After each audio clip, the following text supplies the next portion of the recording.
remember things. That's going back in time. Good afternoon, everyone. Welcome to the September 26, 2016 Public Works Finance Committee meeting.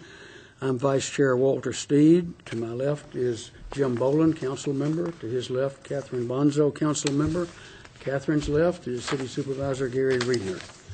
First order of business is approval of the Public Works Finance Committee minutes of September 12. They read fine to me. And they were fine with me. I think you did not sit I will in, so we will from that. So we will approve those. Okay, second item, a request for city sponsorship of the North Idaho Legislative Tour. Mr. Reedner, tell us about it. Thank you, Mr. Steed. What you have before you is a request signed by Paul Kimmel, who I'd ask to come forward, if that's all right with the chair. It is. I'm merely setting the table for him. The request for participation in the North Idaho Legislative Tour, as noted in Paul's letter, is an activity that has changed a little bit from past years, but it's the opportunity from us folks from North Idaho to acquaint ourselves with the newly elected legislators. So with that. Thank you, Gary. Council members, thanks for the opportunity today and for the consideration to support this. For those of you that may not be aware of what this is, it's every 2 years, immediately following the state legislative races, a group in North Idaho has invited the entire body of the legislature to come up to North Idaho somewhere and just show them what we're made of, our economy, our businesses, what the communities look like. Many legislators, especially from the southeast part of the state, don't seem to wander up to North Idaho very often. So when this was originally created, and I think it's been around for several decades, the intent was these legislators have no idea what we're all about up here in North Idaho. So there was a group that was formed of North Idaho Chamber of Commerce, that were called, and they held this event every 2 years, and they rotated the venue from Coeur d'Alene to Post Falls to Moscow or Lewiston, wherever they could have a convention center large enough to house 105 legislators and their spouses and lobbyists, state agency folks. And so we have continued that, and up until this past year, it's gone under the Chamber of Commerce, the North Idaho Chamber. Those folks are tired and getting old, essentially, and they approached a group of us younger people and said, hey, would you help us? We think there's still value in having this tour. And so a group including myself, Gina Trucio from the Moscow Chamber, the Lewis Valley Chamber is involved, North Idaho College, LCSC, U of I, Joe Stegner is involved, and Avista have essentially assumed the responsibilities and role of the chamber. And so we are planning an event here in Moscow. It's November, the 14th, 15th, 16th, or 13th through 15th. Thank you. It starts on a Sunday. So the election is that previous Tuesday. And then after that, then, everybody knows if they got elected or not. So we fly those people in, or we bus them down, depending on where they're located, into a community. And for 2.5 days, we show off our community. We get them to meet with our businesses, with our institutions like the university, with our hospital, with our cities, our counties, and so forth. So this year it happens to land in Moscow and Lewiston. So they'll fly into Spokane, those from southern Idaho and southeastern Idaho, and we'll bus them down here and spend the next 2.5 days showing off the community. This is not a cheap endeavor. We have a budget of about $100,000. A lot of that is just to cover the costs for that legislator. Now, if they bring a spouse, they're responsible to cover those costs. But so we put them up, put them in a hotel, we fly them, we bus them, we provide the meals for the legislators. And then we have lots of sponsors, excuse me, including companies like Avista, Schweitzer Engineering, Clearwater Paper, Hecla Mining. I mean, a lot of the large corporations from across the state, many lobbyists and political-related organizations also support this. But again, it's an opportunity that doesn't happen very often, and we talk about the major issues affecting our communities. And in our case, we always talk about Highway 95. We talk about water. We talk about the economics of a community university kind of relationship we have here. So we'll show off businesses like EMSI. We'll show them our new addition to Gritman, and just get to meet the folks. So there's a lot of value in that, but it's not without some costs. And so I'm here today to ask for your support. We'd like you to consider $5,000 since we're the host city. I think that's a good amount to help us get over that. We're pretty close to fundraising, meeting our goal, but again, we have the university providing some of the meal costs for both the Sunday night dinner as well as the governor's banquet on Monday. But again, this would also provide you a table at that governor's banquet and access to legislators throughout the tour as well. So with that, am I confusing you, or does that make sense? Oh, no. So I'm just your regular citizen here. So when I saw this and I read through it, what I wondered was, how effective has it been? Great. And I'll go back to the fact that many of these legislators, unless they went to the University of Idaho, don't ever come to North Idaho. Mm. So how else are they going to understand what makes us run up here, the role of the university, the beauty of Moscow, the importance of transportation like Highway 95? Mm. This is really one of the few ways that we get to affect that and influence that. So my question had also, who decides the agenda? Our planning group. So we have, again, and I think I listed out who's on that. You did. You read it. It's at the very end of the letter. Yeah. You said everybody.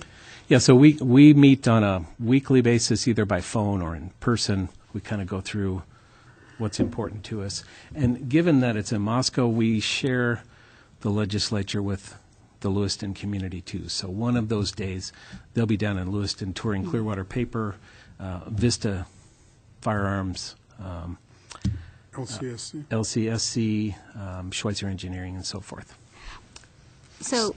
But we have opportunities to put things in front of them still. We have some open time while they're here in Moscow, so we'd be open to any ideas if you have those as well. I do. Yeah. But because mostly I was curious because most of the people that have been elected are up for re-election, so it's not like they're actually new. Right. So that goes back to the original question, which is how effective is doing this? Because we've felt, no, it's not that I don't appreciate this. I like, but I want a way to know that this time spent, because it's an intense agenda in having time to talk and stuff, that it benefits us here. You know, we've been talking about some of the issues that you stated for quite a while, and we've seen no change. So how are we going to prove that this is going to happen?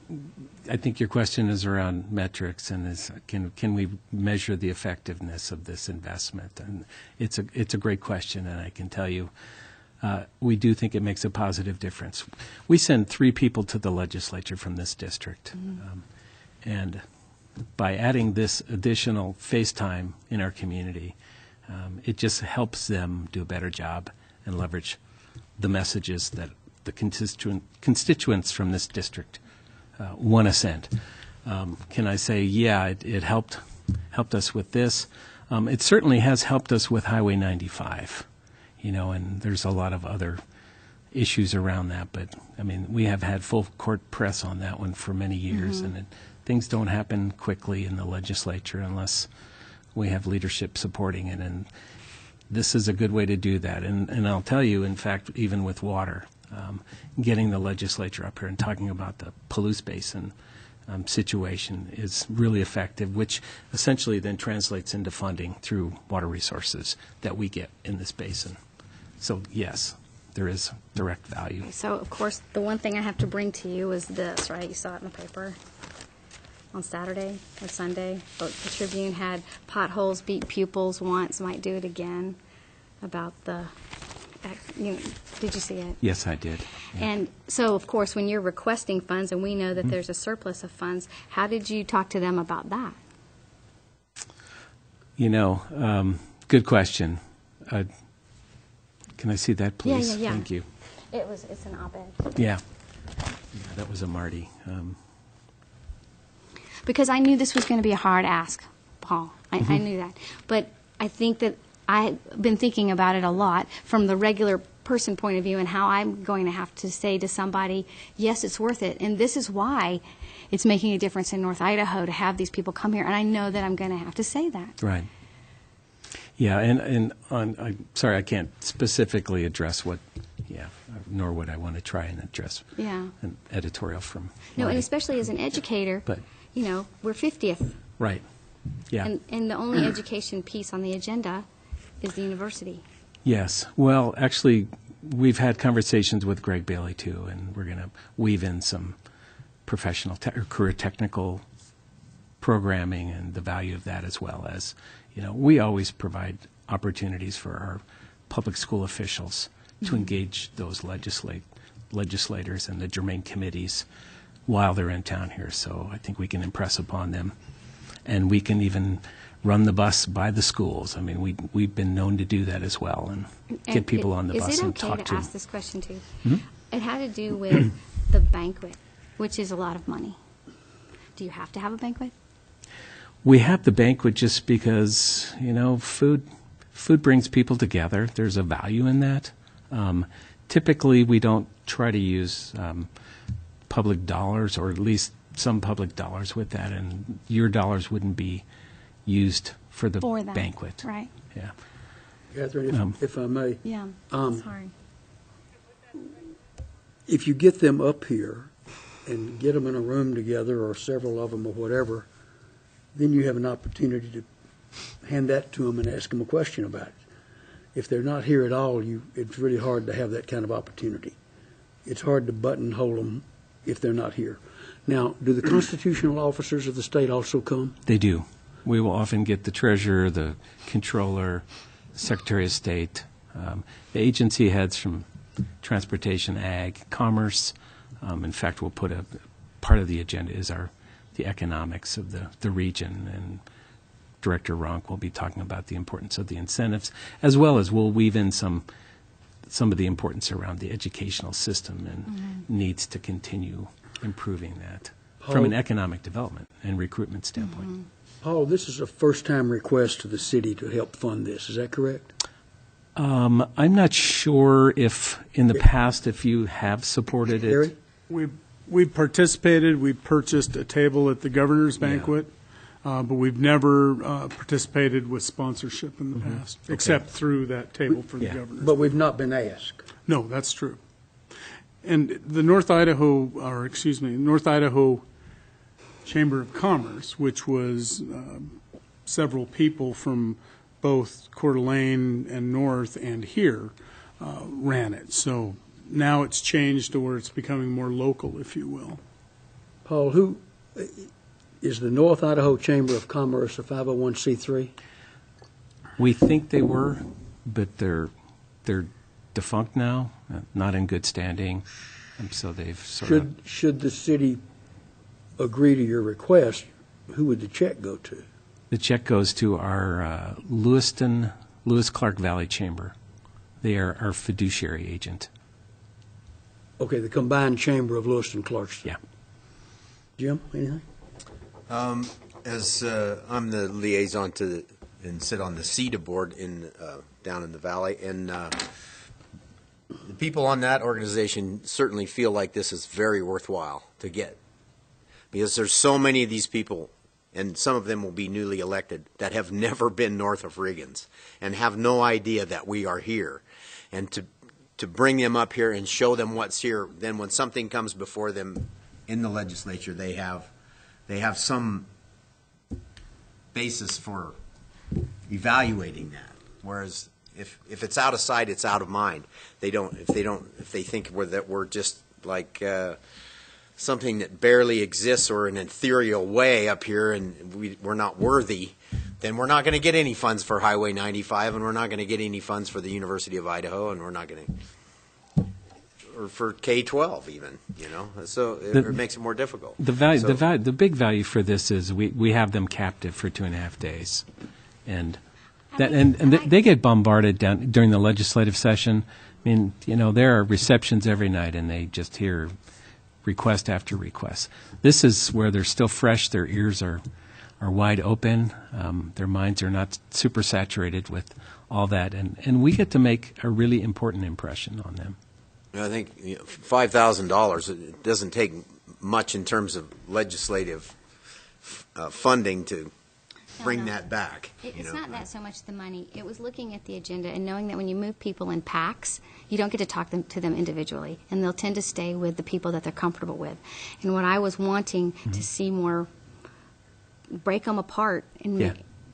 And that's where we offer registrations up. So if you want to join us during part of the tour and find out who's on that education committee and get you engaged with them, and that's what we do. I mean, we'll help those communities and get them in front of the right people in the legislature to talk about the issues. I know how hard you're working. I just know that this. I don't want it to be just a trip to a beautiful area. No, there's. Can I throw something in here? Mayor Lambert has joined us. I want to bring a couple of points out to you, Catherine, that you might not have, you probably haven't had a chance to think about because you haven't been involved with it. This is especially when we go down to Association of Idaho Cities in January to meet with legislators. I've been to the Association of I have been there. With us last year. But when I sat on Troy City Council, I went. There's a couple of points I want to make, so listen to me out here, okay? Eastern Idaho got a lot of money for helping with their aquifer. We're going to run into an issue here in this area where we're going to be going after a different water source in our area. And we're going to need these guys, and men and women on our side, to help us get what we need. And that went through the legislative arm. That's one thing. We're also going to have, as Paul had mentioned to you, and I don't know if you've got a chance to meet Megan Ruth, the Commerce Department lady, but we're going to have some of these Commerce Department as well as other folks that sit up high up the food chain of the state. We're going to get a chance to intermix and talk to those folks. And so it's not just about the agenda you're seeing that's put out. We're going to get a chance to actually visit, and I hope you get a chance to go to that dinner because you'll get a chance to get in there and talk yourself to people. And that's the significance of this. The last time we came here was 8 years ago when I was council president, and we bought a table for that, and it was just to interact with those legislators because none of us really knew who they were. Walter knew some of these folks through his affiliations, but none of the rest of us did, and so it gave us a chance to really talk to them about different things. And no, you're not going to get a lot accomplished there, but what it is about relationships. And in this state of Idaho, you better have some relationships if you want to get ahead. It's just the way it works. Yeah, no, I understand, and I agree with you. And so I'm hoping you get a chance to be a part of that. Jim, anything else? No, that's all I have. I think it's a worthwhile investment. I think we should forward it on to the council. One last question for Paul. You mentioned the table being part of the 5,000 fee in your package. It talks about 4 tickets to the governor's banquet. We've got 6 council people plus a mayor. Not everybody goes to everything. We can't. We Conflicts and can whatever. accommodate whoever. We will work it out. Absolutely, yeah. So, Catherine, what do you wish to do, ma'am? Well, I appreciate you answering my questions, and I know they're rather pointed, but I think that this is part of the rethinking, and that's what you all are doing. But I just wanted you to know where I was coming from because it's time we have to measure it. That's all. That's what I want, and I think that I want as direct as you've been with me. I want you to be as direct. Sure. Well, I'd like to personally have you alongside me, and I'd be happy to introduce you to make those introductions and whatever. Absolutely. Sure. And again, as the mayor stated, that it's a lot about relationships, and if Moscow and the University of Idaho can establish strong ones by making impressions and getting people here and saying, oh, it isn't just that crazy liberal university town. There are real faces behind those people, and they're doing some cool stuff up here. They're not just a big black hole sucking higher ed dollars. No, they're actually creating prosperity. All right, so thank you. I don't want to take any more time. This is fine. Yeah. Thank you. Gary, let's put this on full agenda so the whole council can hear Paul's pitch. And will the do pass recommendation or just no recommendation, Kathy? No, I think I do pass, but I think Okay. I think you're going to have to Yeah. be as explicit with the rest of the council as you've been Happy with to me, do because so. I'd love it to go Okay. in the minutes and all that kind of stuff. I'm Absolutely. Yeah. in favor of it. Anything else? No, thank you Thank very you, Paul. much. Gary, we okay? Yes, sir. Okay, next item on the agenda. Speaking of relationships, we're going to talk about the downtown public restroom rebid. Dwight Curtis, the man who knows more about downtown restrooms than anyone would ever want to. Amen to that. All right. Well, as you'll recall, we went out per council direction to rebid the downtown restroom project, and so we're bringing you those results today and staff's recommendation. And project timeline. Of course, this started back in 2015. It was a council goal, and so through committee or through a steering committee, we came up with the design through Design West. We bid this back in earlier part of this year, and the bids were rejected by the council. Then we rebid, and here we are again today. And some of this is refresher, just so you know where it's at. Friendship Square being right here, and this is the parking lot between Friendship Square and Jackson Street. And a little closer view of where that would go. This is a 10-foot, I believe it is, 10-foot walkway out to Jackson Street, and we'd be right at the corner of that. An aerial view of the design, how that would look. You have the privacy screens, as well as male and female sides with the plumbing alley. The side view, how that would look. It's a shed roof. This is a frontal view, X-rayed through so you could see where things would be. And the bid tabulations, Golis came in at base bid at $198,500 with quality contractors at $211,774, and you can see where we had the alternates, the bid alternates down below, what those differences would be. Basically, what we're saying here, just to clarify, using the original brick facade that we had, it would cost an additional $15,000. To use ceramic tile inside instead of RFP would be another $5,000. And if you want to use copper fittings instead of the plastic type stuff, PVC, it would be another $4,000. The skylights came up the last time. The $198,500 does not include skylights, so it'd be an extra $2,000 to put those in. And so that's how that worked out. To break it down, $198,500 for the base bid. The in-house water sewer tap would be about $3,100. Construction administration would be $8,550, which is what it was last time. Have a 10% contingency, also with the 1% arts, and overall it comes out at $233. And Dwight, if I may, let me stop you there before you proceed down to funding, just to go back and recap and correct me if if I don't have the right numbers. The original bid was done when? Back in March. March. And the low bidder at that time at $191,600 was Quality, if Yes, correct. I am correct. The second low bidder at that time was Golis at $198,500, I believe. So, and we had 4 bidders the first time. 1, 2, 3, 4, 5 bidders the Five first time. So when the council would not award to the 191,600 low bid in March, we asked for, I think, 2 things. One, to look if you could reduce the specifications on the product in some areas in order to get a lower price.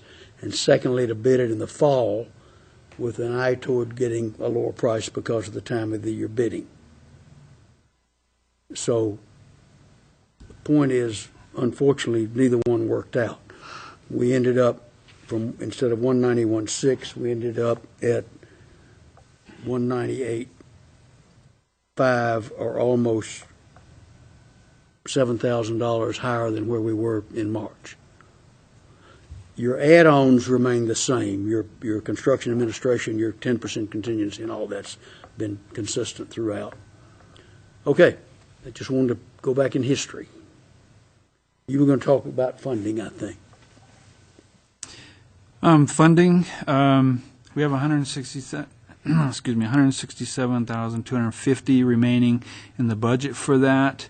Moscow URA had committed $20,000 toward this project, stipulation being that it needed to be the design that Design West had provided us, and also a private citizen has committed $10,000 toward the project with the same conditions. Overall, with funding, we would end up with 197,250. So there would be a shortfall. Can I ask a question? Yeah. Just one second. A shortfall of, Well, we have 197,000 of dollars, and the bid is at 233. 36,400 shortfall. Yes. Yes, ma'am. We had conversations. People have been talking about all the marble downstairs, and you know how. I'm just curious. When you did this, you talked about the siding inside the tile. Can we use what we have downstairs? I don't know that I'm prepared to answer that at this time. I don't know why you really would, but at the same time, I suppose you can do anything. But it would cost you, I mean, this is marble, so it's not like you just get it and just slap it up. You would have to cut it to size and all of that stuff. You're talking about stockpiled marble in the building? There's some left over from the old restrooms. I think they were the old restrooms. okay. There's And- not sufficient to do this No, project. Just going to say I didn't know if there would be enough Okay, for that. that's what I anyway. wanted to find out. I didn't So- know, so thanks. Yes, sir. The contingency, the 10% contingency is not for sure that we would have to come up with that. It would only be if there were change orders or whatever that would cause that, or unforeseen difficulties, correct? Correct. So if you, let's say it came in on budget, then what's our number? We're like Here. 203 or something? 2001,600 Right here. plus the, Right, well, he's got Plus- the numbers up there, but Yes. you have to take 21,000 off of that, which is 212, right? Yeah, 212. So we would have to come up with, best case scenario, we got to come up with another 15 grand to make this work. What do you, consider, well, what Dwight's going to tell you, I'm sure, is that if it comes in the way it should, you got the 1% for arts, that's by council ordinance. So that's going That's to gotta add stay. on there. The contingency, I hope you're not going to use it, but again, in our contracts, we try to get council authorization so that we can make decisions in the field. So 10% is probably a little high. It isn't that huge of a project, but going with no contingency is, well, I'm not Certainly suggesting wouldn't- that we go with that, I'm just saying what's the best But the case scenario in terms of if we didn't have to use any of it, where are we going to find the other 15 grand? That's what I want to know. well, and we've talked about that. We accumulate funds in general fund capital projects, and we certainly could reprioritize and find the $36,000 in there. That's funds that are accumulated for projects as the council deems that we want to move with. We used them for moving offices on the third floor. We've used them for the library construction. We've utilized them for a lot of different Fixing the things. roof on the pool. Well, and that's where the funds for this original project were designated. So as far as being able to do it, we can absorb that. The question is if that's what the council wants to do. Now, discussing this with Bill Belknap, there were two of the contingencies. One was the ceramic tile, the other was the skylights, that he indicated that they have a URA meeting on Friday or Thursday, and you indicated, as Dwight has in his, or maybe that's next week, excuse me. At any rate, he's got a URA meeting coming up, and he said he would be willing to ask the URA board if they would be willing to fund those amenities in addition to the $20,000 that they've committed. No guarantees on that, but if so, it'd make it a little nicer project. I am not going to throw money at this. Hey, Walter. No. I'm not going to throw money at this. I'm only one vote out of 6, but that's where I am, and that's where I'm going to stay. And I was one of the first ones, I think I was talking downtown public restroom before Sue Scott made it a goal. So, again, I've said it many times, this is not coming from, I don't want one down there. I really want one down there, but not at any price. It just doesn't sit well with me as a fiduciary responsibility of a City of Moscow council member. We can build, from numbers Dwight has provided, and you can, again, correct me if I'm wrong, a 3-toilet, single toilets, 3 doors, 1 handicapped, a brick-look modular unit with a shed roof, like people want, for around $135,000, including all the things, the 10% contingency and everything else. A base price of $88,200. That is not a firm quote, but that is his best information, having talked to the people that build the thing. I do have one correction. Since we had talked, the source on installation of this, because the dimensions were different, he added on an additional $15,000 on the site work. So you're So up to about 140. You're up to 150. Yeah, 150. Yeah, that's $60,000 less than what we're sitting here talking about. And it's within the $167,000 that we have already allocated. It's $64,000 less. It would provide what we want down there, which is a restroom facility for the public. And that's what I'm trying to get. It is not a porta potty. It's not, a honey hut. It's not a Forest Service modular building. It is a brick look, which Dwight has shown us pictures of it. It's not a solid red with some pattern stamped in it. It's got gray mortar marks in it. And I do not believe, if you're 10 or 15 feet back from it without a hint, you would believe it wasn't brick. So it seems to achieve what people want, which is a fit in with at least the Moscow Hotel. The U.S. Bank does not fit in with the Moscow Hotel. Wells Fargo Bank does not fit in. The drugstore with a metal front from the 50s or 70s doesn't fit in. This would fit in better than any of those. That's where I am, is to get somebody what they need down there, and maybe not exactly what they want, but I just cannot throw money at this. Yes, ma'am. Well, mine had to do with the steering committee. The steering committee chose to have the number of holes available, and I know you're trying to get something in with 3 holes. I was sitting on that steering committee. Right. So what was the reason that the steering committee chose that size? Because we were led to believe it would be at a price we could afford. The original number, and I don't know where it came from, was $120,000. That was the thinking number. It may have come from the East City Park building. I don't know that. But At one time, we were down at 120, which is obviously nowhere near correct. And then the council approved 170 as a budget for the project. So the steering committee was not working from dollars. It was working from, if we could have what we want, it would be this. Now, I don't know that it was ever, until the very end, a brick toilet facility. It was to build a restroom in downtown Moscow. And then it kind of got away with, if it's not brick, we're not going to have it down there. And, on and on. I mean, we can do what happened with the lights that, again, Sue Scott wanted on the south and west entrances to this building. She wanted ornamental, historical look porch lights on those doors. I noticed the other day we don't have those, and I asked Dwight why. Well, it turns out that people wanted some custom made from the original drawings.